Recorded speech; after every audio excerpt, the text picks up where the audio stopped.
Hello বন্ধুরা, যদিও আজকে রবিবার, কিন্তু আজকে আমার লাঞ্চের মেনুটা একটু আলাদা। বাড়ির সকলের জন্য, মানে কৌশিক বাবাই আর বাবানের জন্য আজকে ভাত, ডাল, উচ্ছে আলু সেদ্ধ, বেগুনি, আর রবিবার অবশ্যই চিকেন, এগুলো তো হয়েছেই। কিন্তু আগামীকাল যেহেতু আমি শিব চতুর্দশীর ব্রতটা পালন করব, তাই আমার জন্য নিরামিষ খাবারগুলোই করেছিলাম সমস্ত সবজি দিয়ে ডালিয়ার পোলাও।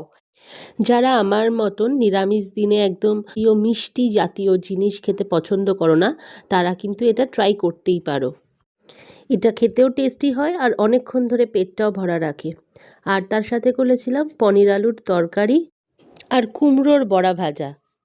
বেসিক্যালি আমার শ্বশুর বাড়িতে এটাকে কুমড়োলি বলে, মানে যেমন আলুরি, বেগুনি তেমনি কুমড়োলি বলে।